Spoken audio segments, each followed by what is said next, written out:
Hello, everyone. So welcome to the computer graphics seminar here at IMPA. So today we have Miguel from Universidade de Buenos Aires. And Miguel is going to talk about differentiable unsigned distance function for implicit neural representations. So please, Miguel, go ahead.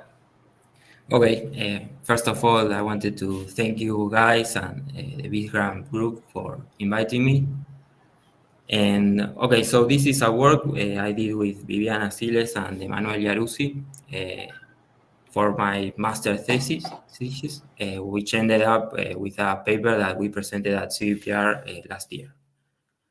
Okay, so just as a quick introduction, the study of surfaces has seen a wide variety, an extensive study in computer science, because it comes up in a wide variety of areas, right?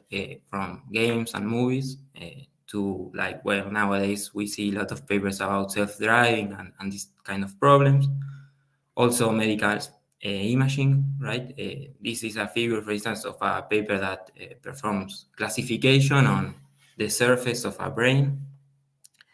Also machine learning. This is not so obvious, but there's a famous hypothesis called the manifold hypothesis, with that some papers like UMAP and others try to map real world data and understand it through the surfaces that they compose, right? And well, design and others. So okay, that's surfaces. But what do we mean when we talk about surfaces? You know, to be a little bit more precise, we usually utilize the definition of the submanifold, right?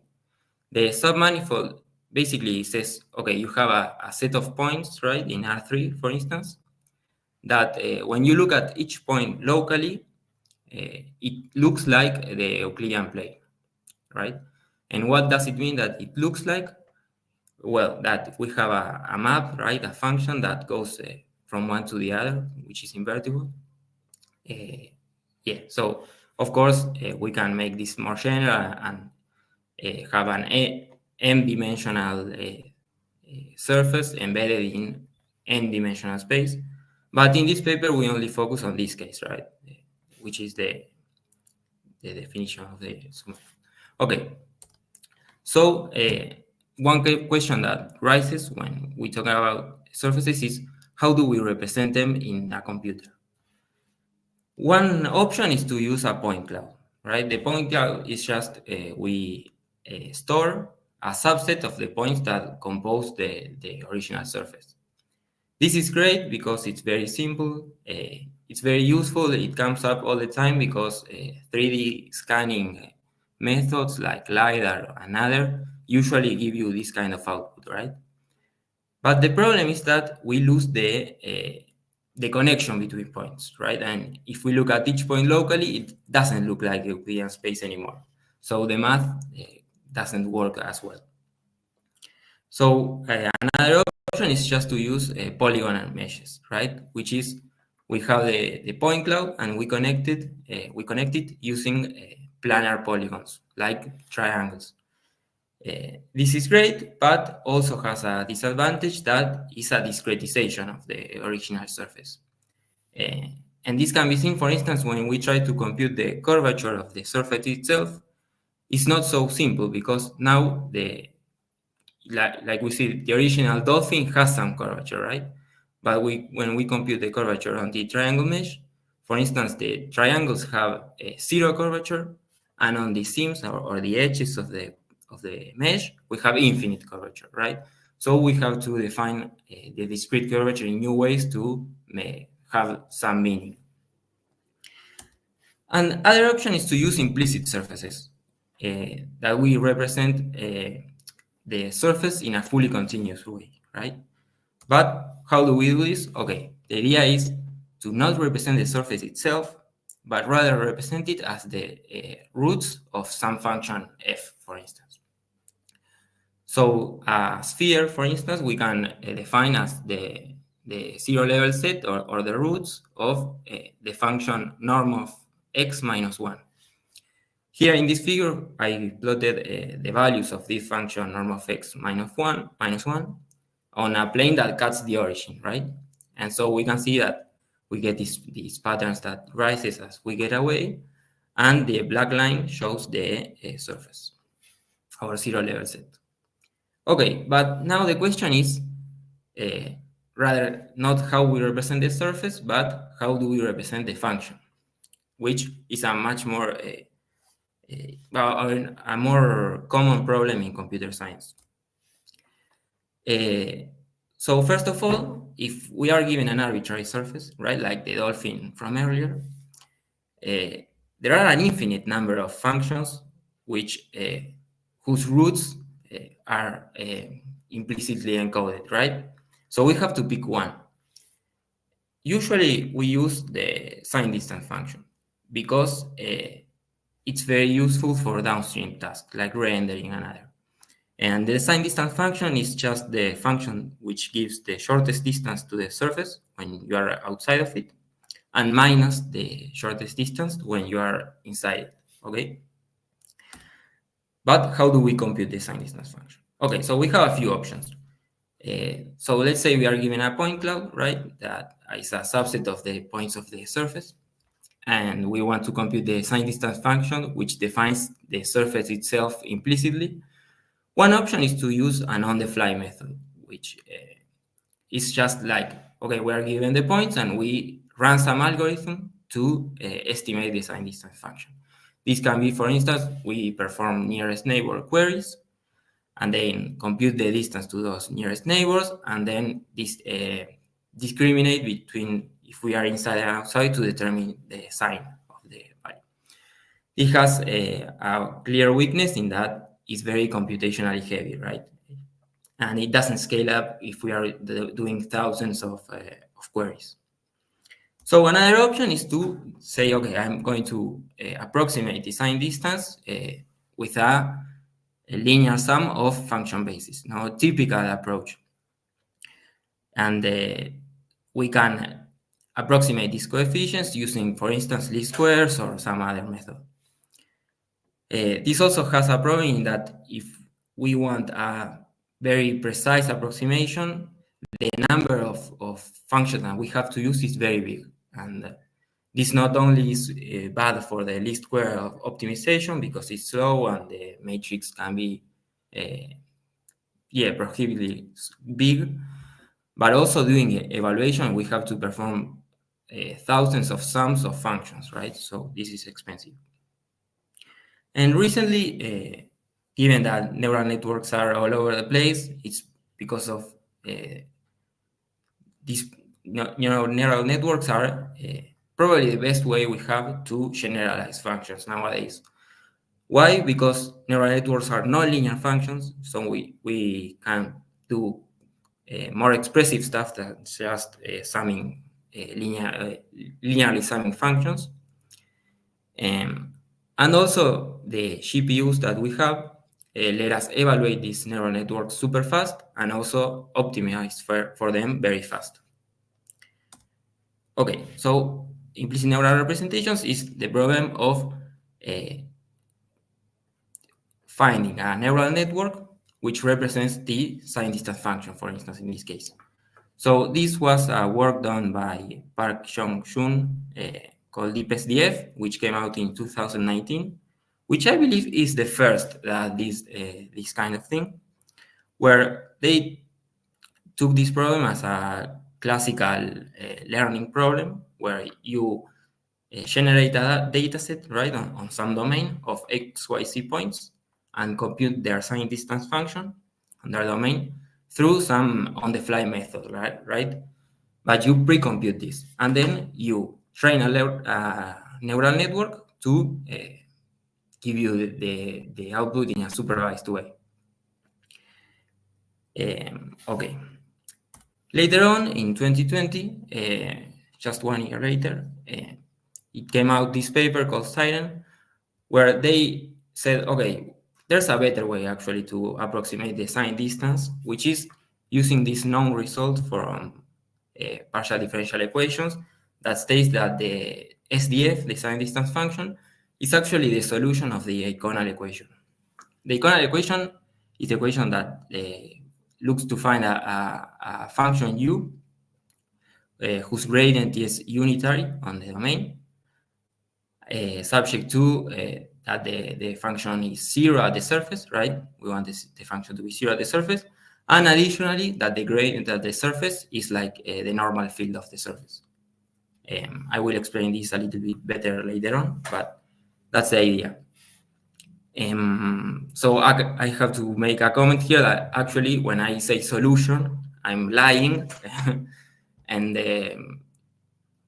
because the Eikonal equation is a very, is usually ill-defined, I think they say, because it doesn't admit a solution, right? So actually the result in PD theory says that the SDF is the viscosity solution of the Eikonal equation, which just means is the best solution between the weak solutions, right? Between those solutions that may be satisfied but not always.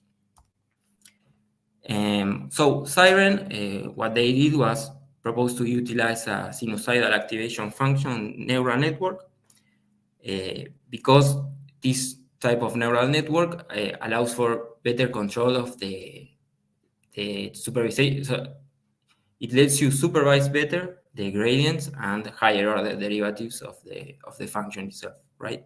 So for instance, here in this figure, what we see is they train like the neural network to give you the image, right, on the pixels of the. And if you take the gradient, it looks very similar to the original. While if you use other activation function, it doesn't. But on that, the Laplacian, which has a higher order derivative, it works much, much better than all the other options. Okay, so what about open surfaces, right? Because up to here, we've been talking about the signed distance function. And open surfaces, you cannot define the signed distance, right? Because you don't have an inside and an outside space. And actually, this not only is something theoretical, right? We want a good representation that works on every type of surface. But also, actually, when we stumbled upon this problem, is because we were working with vessel structures.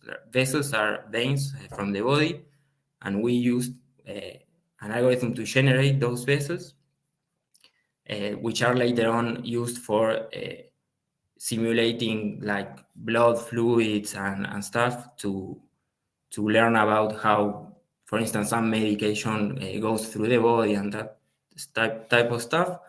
And usually these vessel structures are open surfaces, right? Or are not so nice that the traditional SDF algorithm didn't work. So we had to come up with other way to do it. Okay. So earlier works tried to approximate the unsigned distance function, which is just the shortest distance to the surface, right? So for instance, this is the opposite plane of the bunny, you get positive values everywhere, and here is a shirt, the same shirt, but got, well, no, it's not the same, but similar. However, we found that using this distance, unsigned distance, had a few problems. And the solutions that we got using other methods weren't as good as the methods for signed distance, right? Like Siren. And the problem is that, let's look at this figure on the right. Let's say we have a torus on space, right? And we run a curve that goes through it. If we plot the value of the function through this curve, right, the signed distance function looks something like this, where it turns negative once you cross the surface. And the unsigned distance is always positive. But take a look, pay attention to what happens exactly at the surface, that we get non-differentiable. The function is non-differentiable, right? Again, this is not only a theoretical thing that is annoying, but also means that if we try to approximate this function, the unsigned distance function, with a neural network, we will definitely make mistakes, right? Because the neural network will not be able to approximate it correctly. And so we get approximation errors very close to the surface, where we want to be the most precise. Okay, so what we propose is actually very simple. We say the problem is not the neural network or the training process, the problem is the unsigned distance. So we propose to use a smooth distance function, which we use this one, but you can use any you like actually.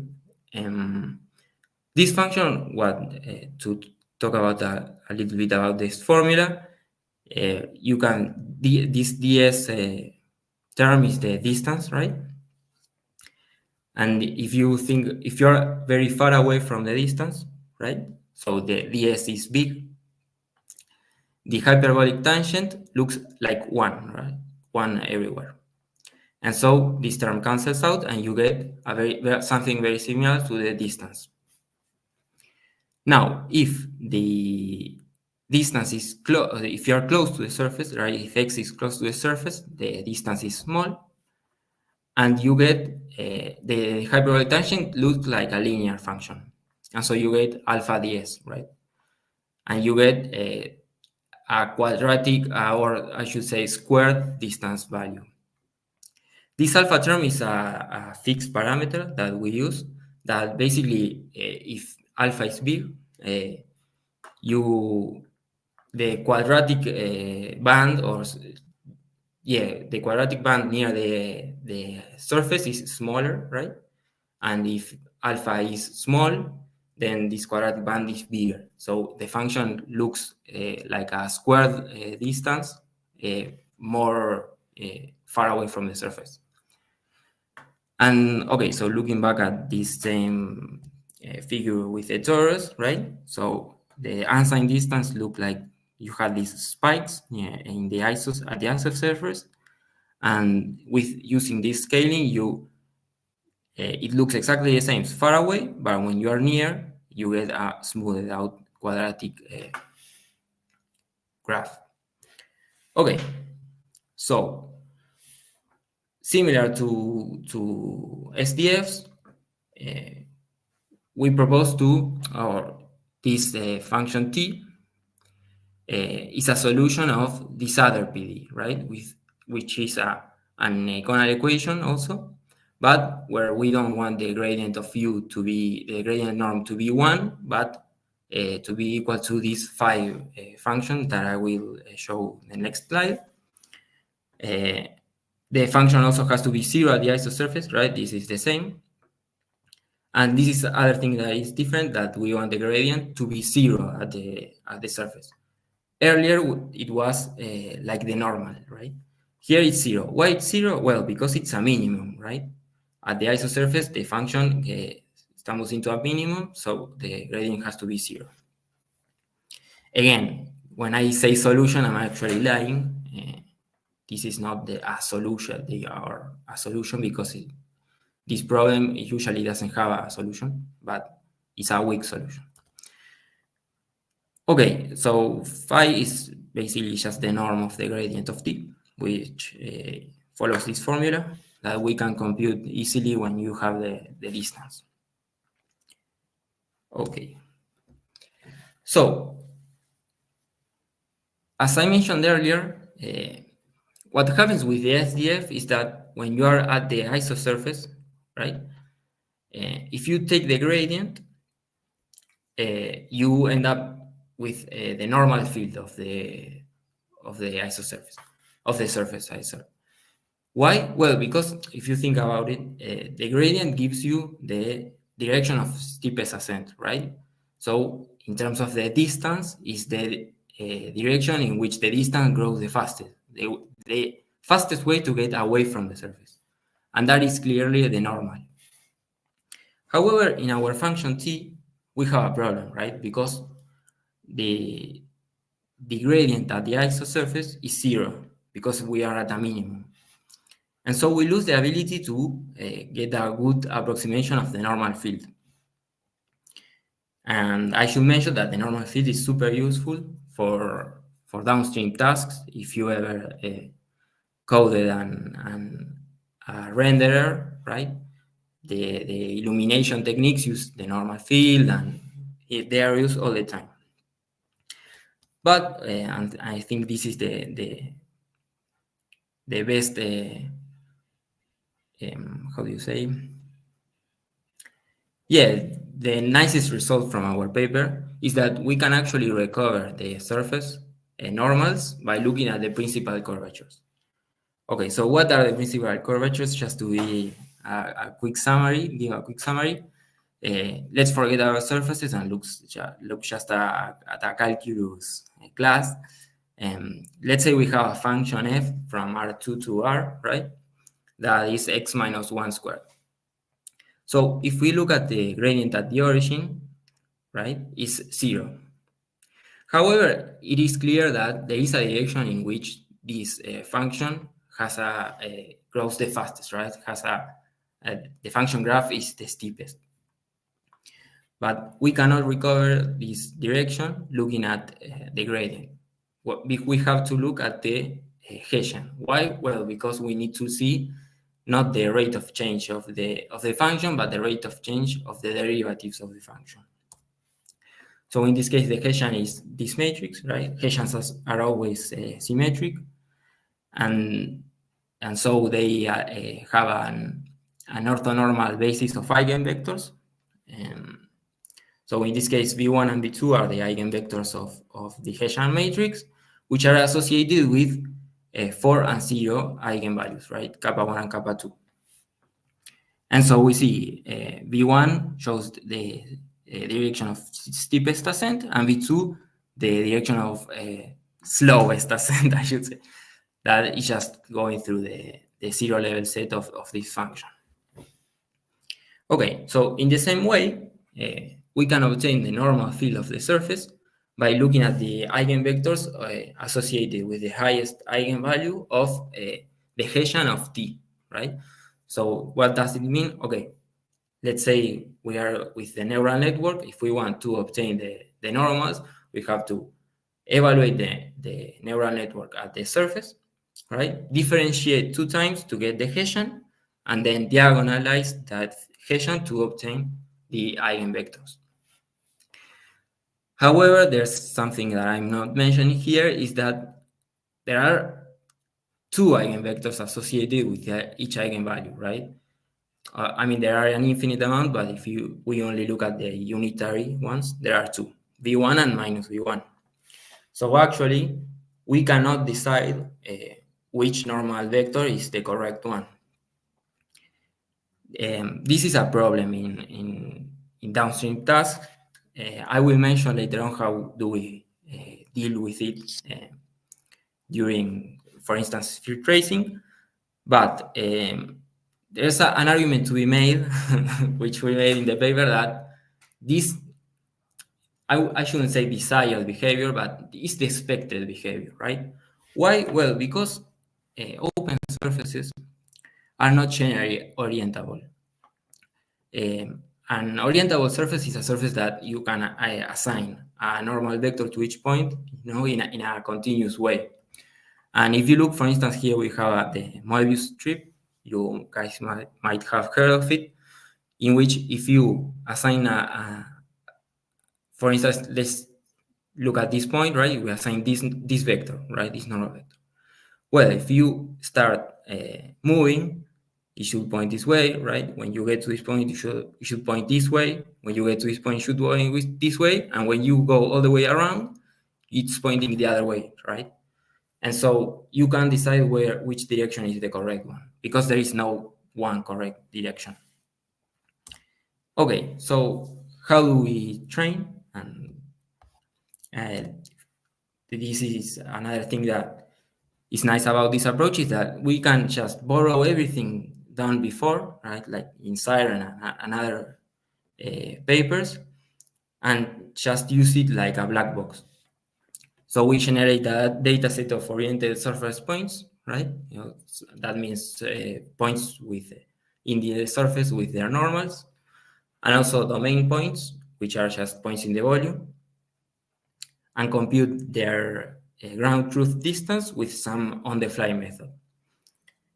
And then we just use Siren, which is this MLP with periodic activation functions, right? Which is this formula, to perform the optimization.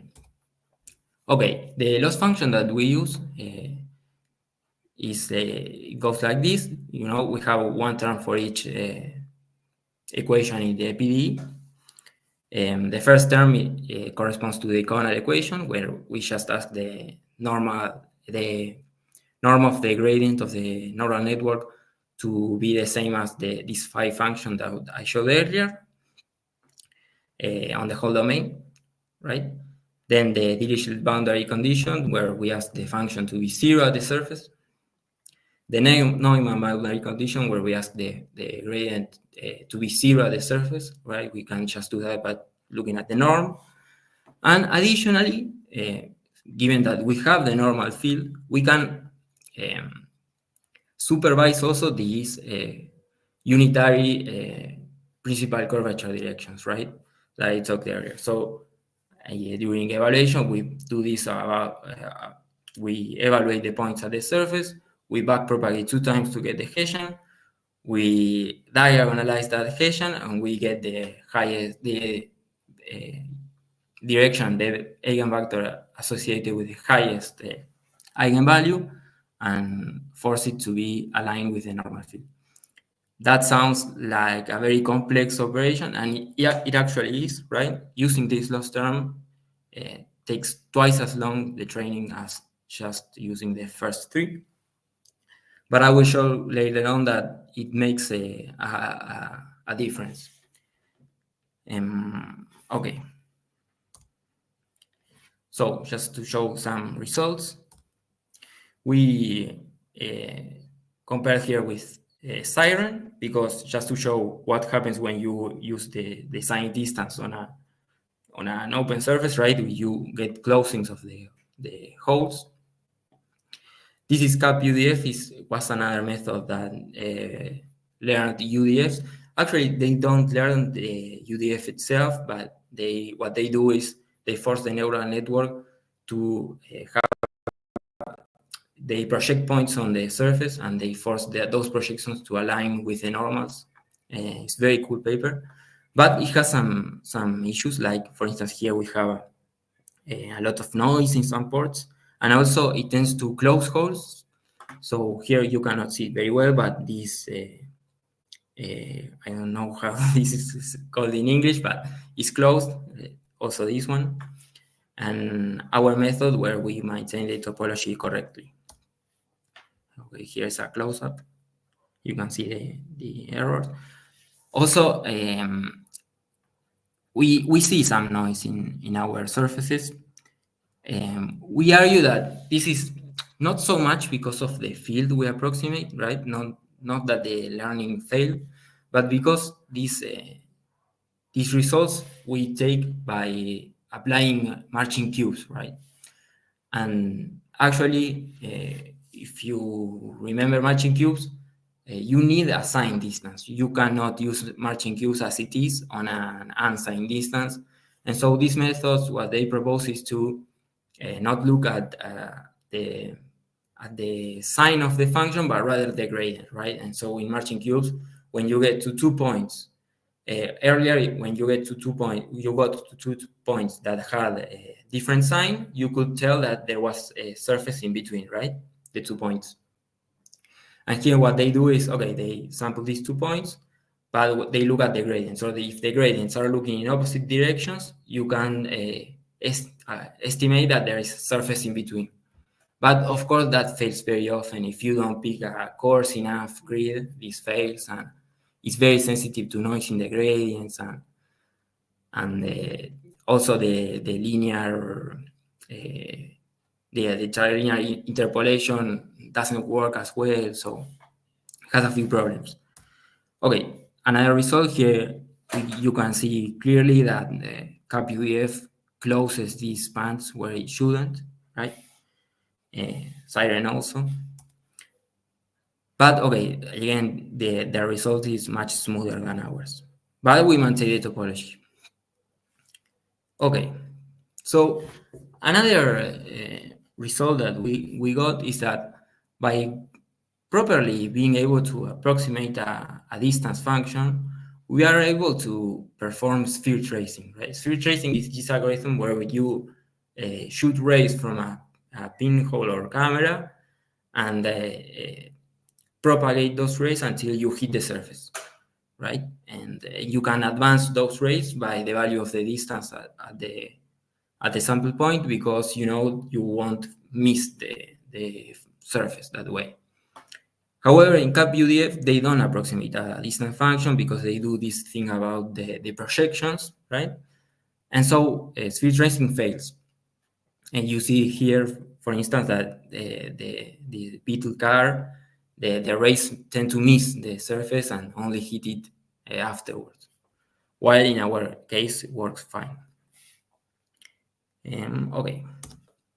Oh, I should mention here that here, while performing sphere tracing, we are able to illuminate the surface, right, by looking at the normals.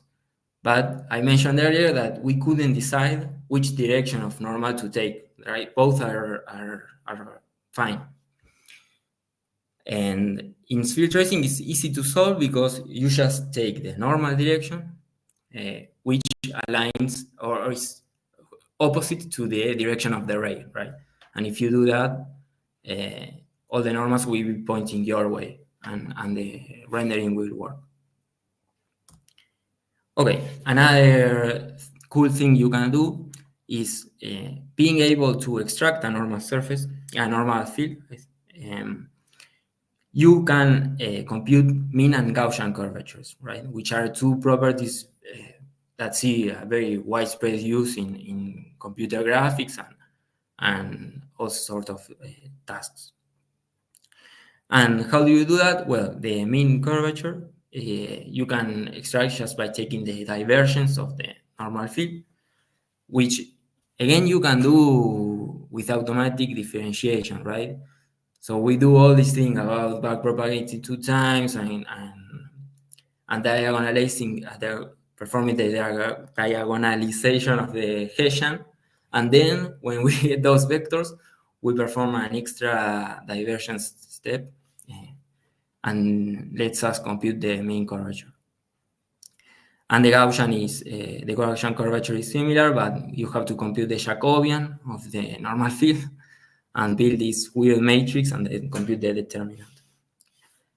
These are known formulas. We didn't come up with this. Okay.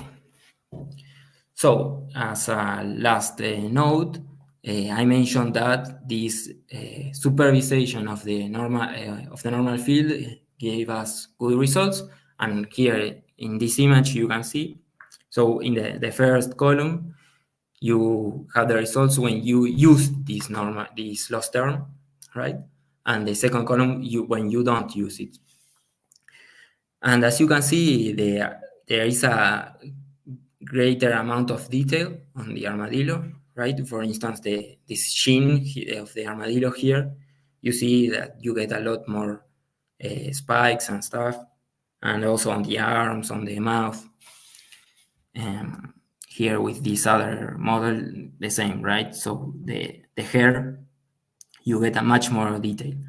Of course, if you are working with surfaces that don't have these high curvature areas like the armadillo or this hair, and then, well, maybe this loss term doesn't provide a lot of good, doesn't justify its computational cost, right? So you can take it out. Okay, so I think that's pretty much it. The conclusion is that we show that approximating a differential distance is a much better option than the traditional unsigned distance. not only because the unsigned distance doesn't let you compute these normals, for instance, because it's not even differentiable at the isosurface, but also because the optimization just will fail, right? Or will not be as good. Okay. And some future work, similar to what we were talking before the video started, there's a big question with neural implicit representations about how to render them better and faster, right? Because as of now, rendering neural implicit representations is expensive. It's very expensive. And yeah, that's a problem. Another thing that I was thinking is that you know how here I showed that sorry, here I showed how the unsigned distance has these non-differentiable points that make the approximation worse, right?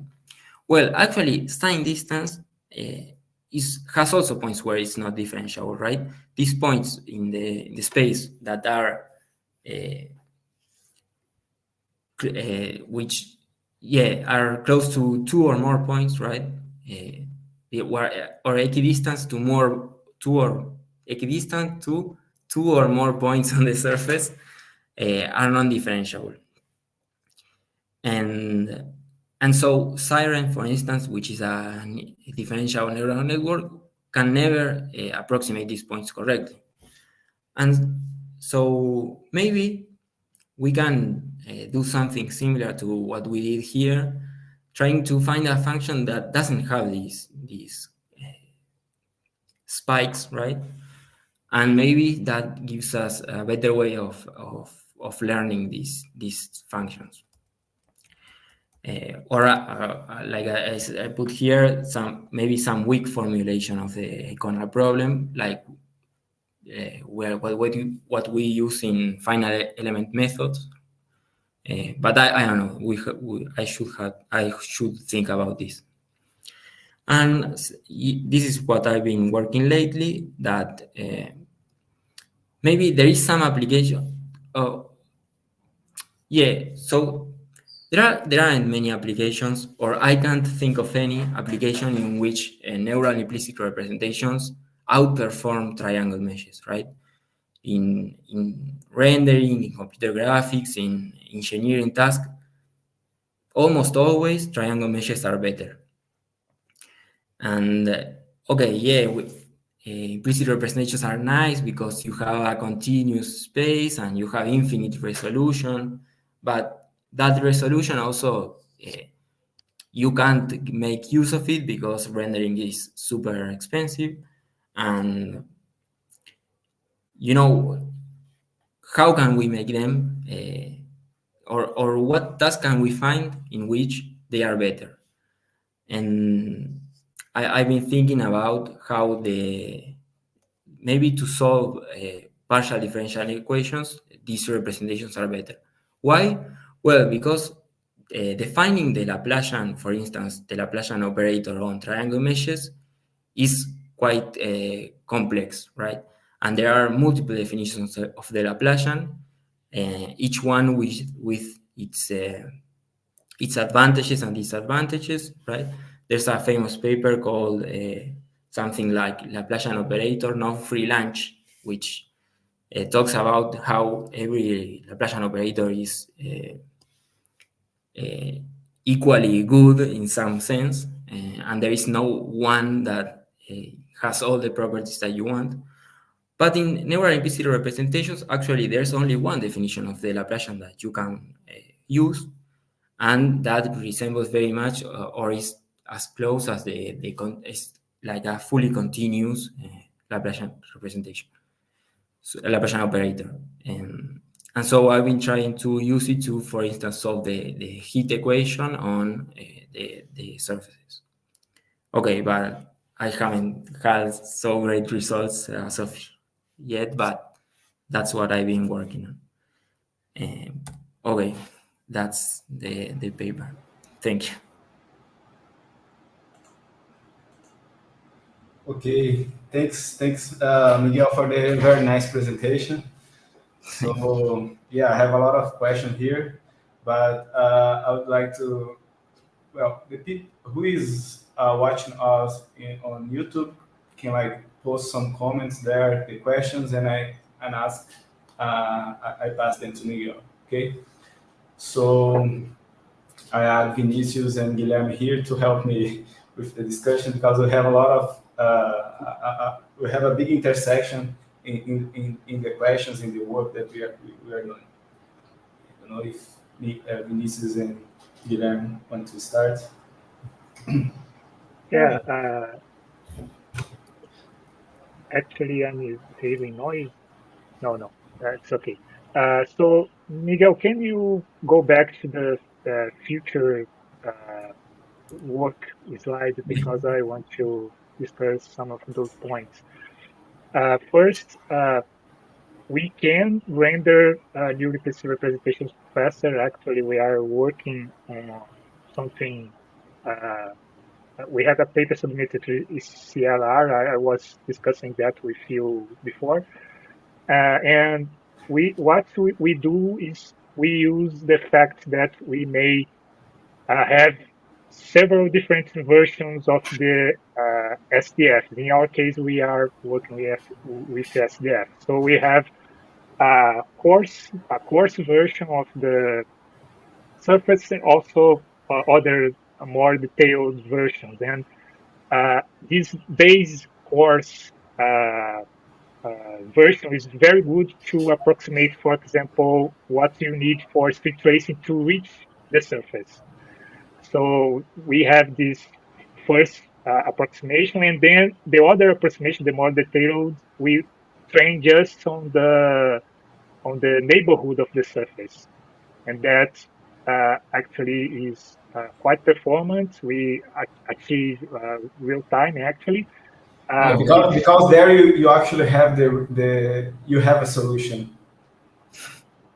on a very yeah neighborhood of the on a tubular neighborhood of your point cloud, you have a solution for the Eikonal equation. Yeah, right. So it is easier to train. Yeah.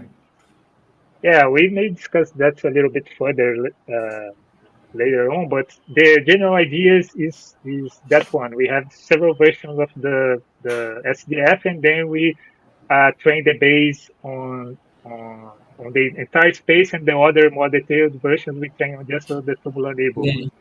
I saw a paper a couple of years ago that was, I think, very similar, right? Where they use like an oak tree in which each node trained from Yeah, NVIDIA. Any Yeah, glove. and GLOD, yeah. neurogeometrical level of detail. Yeah, but they lose the smoothness of the function because of the octree. This is the most important drawback of the work. And Okay. we in this approach that I was describing you, we actually preserve the smoothness of the SDF because we have several versions that also are SDF. So we are working on the smooth setting. And you can train every version at the same time, or how do you perform the training? Yeah, we just need to perform the base version first, but then we may actually It is what we sequential. It all is sequential. yeah Yeah, it's we need sequential. to Yeah. yeah, but another thing that we also introduced in this approach is that we may train the neural networks in a residual way. So we have this base version, the coarser version, and the others, the subsequent ones, we may train using a residual approach. So we actually are summing Okay. the sinus functions, and that works. But so you have multiple neural networks, right? It's not just a neural network with a parameter that lets Yeah. you. It is a sum Yeah. of neural networks. Okay. Yeah. It is very similar to Gaussian patterns in the image processing world. Yeah. So this is also linked with another point, the point 3, because in the one thing that we saw that this representation is good is to actually uh, to put that representation in a neural pipeline. And this maybe answer this question 3 of yours, because since that those representations are smooth, you always have the derivative. So you actually just use that as a component, for example, in something that you want to train a more general pipeline, and you need derivatives in the loss function, for example. Yeah. And that is something that with triangle meshes you cannot do, because you don't have those differential properties available in this smooth setting. Yeah, So yeah. Like I saw a paper you guys did where like you perform. How do you say? An evolution. Yeah, an the evolution, evolution right? process. Of Yeah. the Yeah. where So you that shrink paper. like a Yeah. cow's head or something. Yeah. So in that paper we actually was solving this equation that you mentioned for smoothing the Laplacian. Yeah, the Laplacian. Yeah, Yeah, because in neural level set in level set evolution, levels in the level set method, they call this equation the mean curvature equation. yeah, Yeah, you ask for the time derivative to be equal some factor of the yeah, Laplacian, and you can like smooth surface. So actually we can do that already with closed with signed distance function. yeah. A good future The would thing be is that what I was mentioning in this third point is that okay, what you guys did was train another neural network that has these nice continuous properties to perform the evolution, right? yeah. But what if you have the surface represented implicitly, right? And you want to use it, for instance, to solve like a fluid simulation on it, right? Using this surface, right? With triangle meshes, there are a bunch of algorithms, and it also ends up just by solving some linear problem that encodes it's like the partial differential equation and stuff. But on these simplistic representations, it doesn't seem as good. Yeah. And I think that there is an advantage there that could be looked into, in that you don't have to perform to define the Laplacian of the surface in complex ways like you do with triangle meshes, right? It's very Yeah. simple for the neural representations. Yeah, also for the curvatures, principal curvatures, Yeah, that's the thing. derivative, it is very easy to do that using implicit representation. Yeah. In meshes, you have to discretize, you have a lot of numerical issues. Yeah. Yeah, if the Yeah. triangulation is you have skinny triangles, for instance, it tends to fail and all this stuff. Yeah, well, I think a good way would be like you have the triangle mesh and you also have the Yeah, neural implicit representation A to hybrid yeah, approach. yeah, because for example, you if you want to compute the curvatures, you use the formulas of implicit representation and map it to the triangles yeah, or for handling errors. yeah. So actually, Yeah, we kind of did that. in the paper, we got a lot of comments, or in the GitHub issue and at CVPR, from people that didn't quite like our method because they thought that ye- they thought that we were doing point cloud reconstruction, right? And we actually in the code we use the triangle meshes to train the neural network, right? Okay. Yeah. Because the point cloud reconstruction is like an inverse problem, right? Where you try to estimate where the surface is given you don't have full information of the surface itself because you only have the point cloud. But we were only focusing really on the ability to represent the surface neurally, which is much more similar to what you guys are doing, right? That both things are useful, and it doesn't have to be one or the other. So yeah, I don't know if you have faced criticism like that. But Yeah, actually, when you are training a assigned distance function, you don't need the mesh. You only need the yeah, point and the orientations. But I think Yeah, when you are training the unsigned distance function, you need the mesh, right? yeah, you can use only a point cloud, but it has to be quite dense. Yeah, right. We Yeah. ran also everything with point clouds, but to estimate the distance, you need a dense enough point cloud so that the nearest neighbor queries are good enough. Yeah. Okay. yeah. About point two, I also have other comments. We actually already discussed it internally about trying to work with weak formulation. Uh, I think that is I think that's a good path to go, but uh, I don't know. I know that when you formulate the problem as a weak solution, in some instance you have other effects that the original equation doesn't have. For example, the wave for the wave equation, you may be able to represent sonic booms, for example. Yeah. So I think that is a good path because it may extend the representation to other properties that we are usually not being to we are not able to represent with the current Nuripist representation in the usual way people apply that. Yeah. And Yeah. that Yeah. is something that I am quite interested in. I would like to try that because I think that has some promise. Yeah. Yeah. The typical weak formulation, which involves integrating against test function and stuff. I don't know Yeah. how you would formulate it for neural network training, but maybe it's a good idea. Yeah, I don't know. Yeah, but using weak formulation, we may actually try some things that doesn't have a solution just yet. For example, things related with fluids and things like that.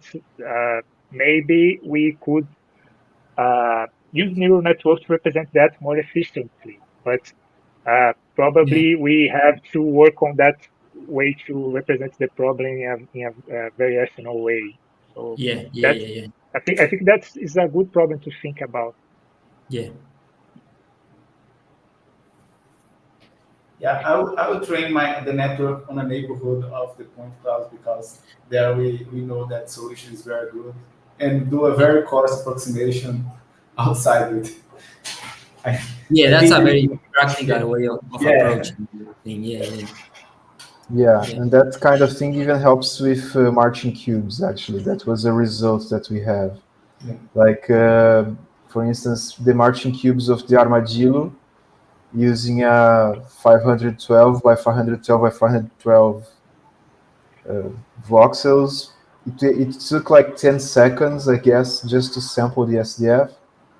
And using that residual approach that Vinicius mentioned, it was like 2 seconds. It was really Oh, quick. really? Yeah, Very good. Yeah, really yeah, quick. Yeah, And it's like even we were impressed. I expected like, okay, 70%, but not like 5 times. So yeah, I was actually going to comment on point three. Maybe my comment is more philosophical in nature because actually it's the kind of thing that we had to argue on our first paper. Like, oh, but your implicit method doesn't outperform explicit methods. Why would we use that method yeah, then? Because it's like, why would you do that? Actually, I don't think the question is really outperforming triangle meshes in a sense of performance, like computational performance. It's more like having another way to represent them. And then we had the idea of doing kind of a hybrid approach, using that SDF that we learned to calculate the curvatures in the vertices of the explicit mesh. And actually the results were really good. It was much better than calculating the discrete curvature. Oh, Even to the point that this was like the least, yeah, the last thing we did, we did it just to like satisfy the reviewers. But apparently it's the first thing that people actually look for when they search for a repo, because it's interesting, the idea of using these two things together to solve a problem is yeah. actually pretty good. So I don't think it's just a question of outperforming, is how can we use both these representations to get the most out of the problem you're trying to solve. Yeah, I completely agree. I completely agree. Mm. So for instance, for fluid simulations, like you were mentioning, I think there is a way to use those things together Yeah, to accelerate. We just need to find how to do that. Yeah. I have a more technical question. That curvature term that you add to the loss function. this one. This one, yeah. So Yeah, NS is the normal. yeah. NS is You the have ground you have normal. Yeah, okay. But and just go ahead. here, V1 is like this. We take the Hessian, right, and we diagonalize the Hessian matrix, and we get the eigenvector associated with the highest eigenvalue. And Okay, and the other two are the principal curvatures, right? um, I believe so. When I tried to prove it on paper, I couldn't because actually the eigenvalues are zero, and so I couldn't make the argument that those were the principal derivatives. They are just tangent to the normal, but maybe they are, but I couldn't prove it formally, right? While proving that this is the normal is quite easy. Usually, if you have, no, usually no, if you have this, if it is a signed distance function, suppose it was a signed distance function. So the Hessian is the curvature tensor. Like you Yeah, have like yeah. So it has three eigenvectors. Two of them are the principal curvatures, and the other one is the normal. yeah, I think here, since you are not with a signed distance function, maybe it is not true. However, there is a formula for computing the derivative of the normal. the derivative. Uh, Okay, yeah, so there is a formula for computing the derivative of the normals. We use that formula to compute the tensor in signed distance function because we are assuming that we are not with a signed distance function. We are with an approximation. So we actually compute the derivative of the normals, and then yeah, you actually can compute the normal. However, it is not that. Easy to optimize because yeah. like you cannot backpropagate. There is some determinant on the formula, so it is not easy to backpropagate the loss function the way it's Yeah, not. Yeah. yeah. So here, for instance, for the Gaussian curvature, right? This term here, we actually have to perform to compute the Jacobian of the normal, Yeah. which is just the derivative, right? And but we didn't use it to backpropagate because you get exploding gradients basically. Yeah.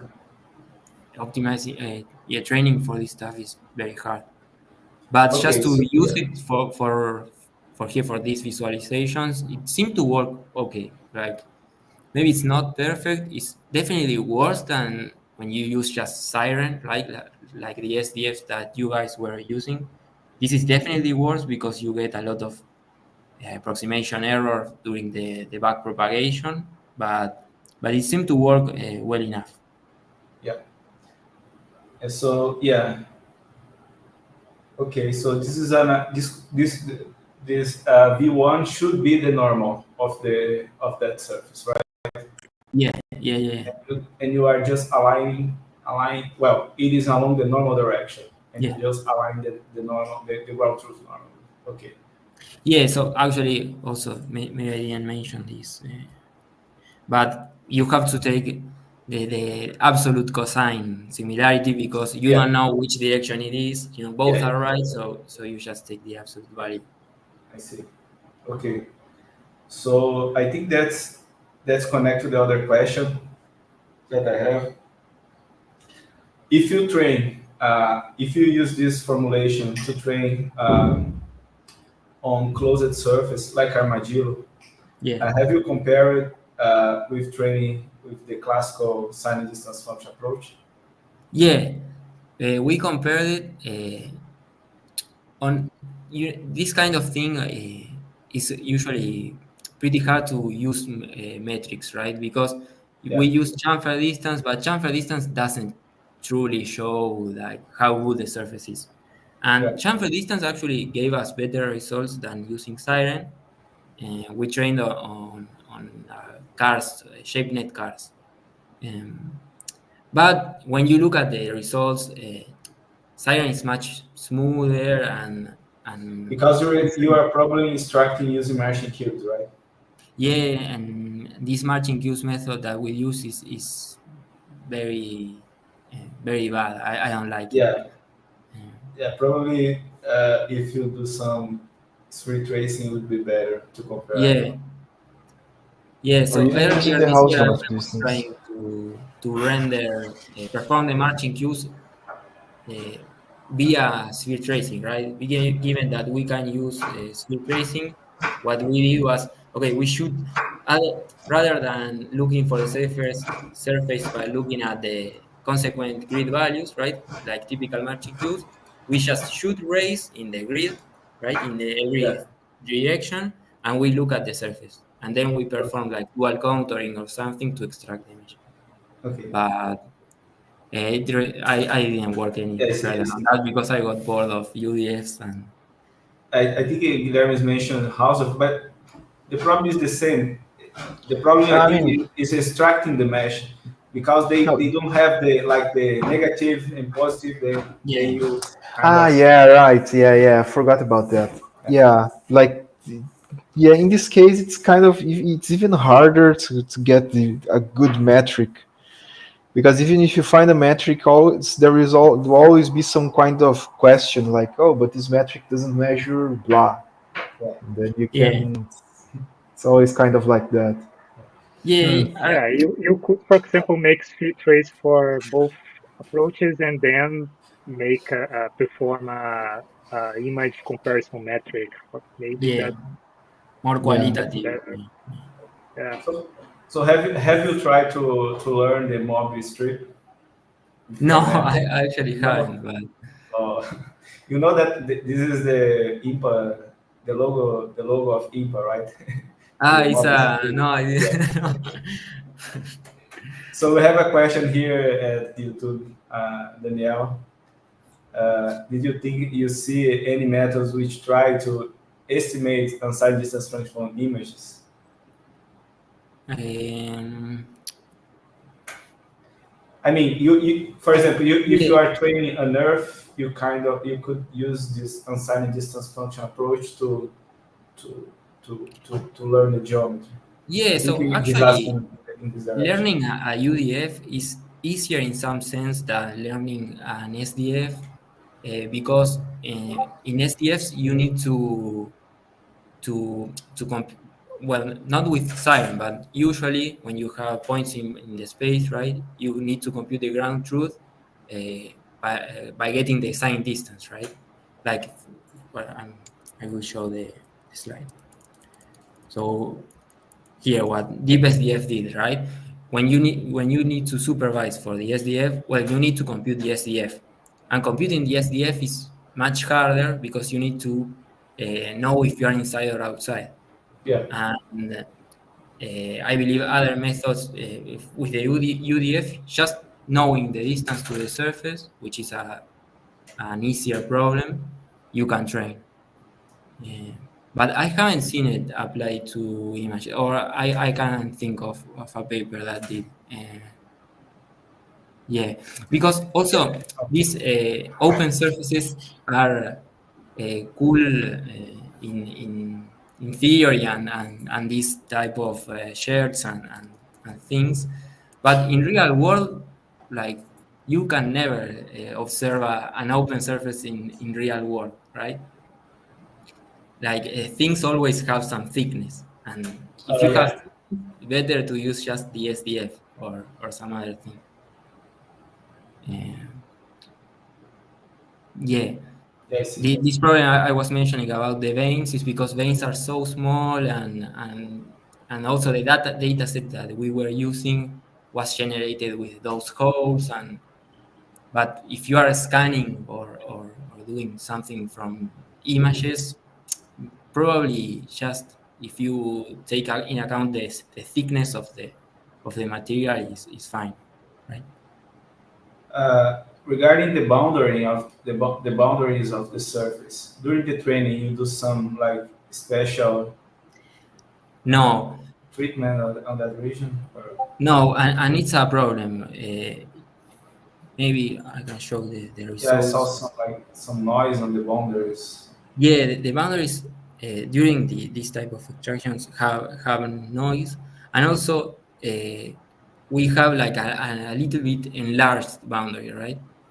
And the boundary is a problem because the boundary of this function t is not differentiable either. Yeah. Like, and we didn't make any treatment because you have to detect the boundaries and then perform some sort of I don't know. It maybe if you have a surface that really needs a correct boundary, doing something like that would be a good idea. But we didn't try. Okay.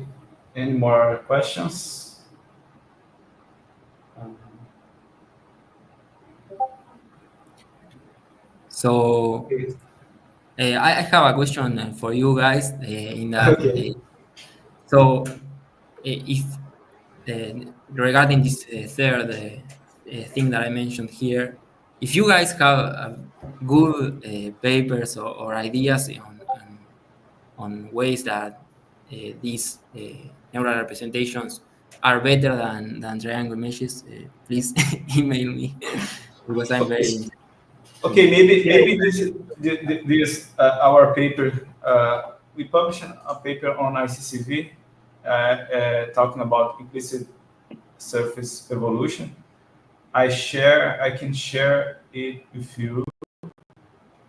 I don't know, maybe just send you an email. But I also put it on the comments on YouTube there. It, Okay, awesome, we call it NISI.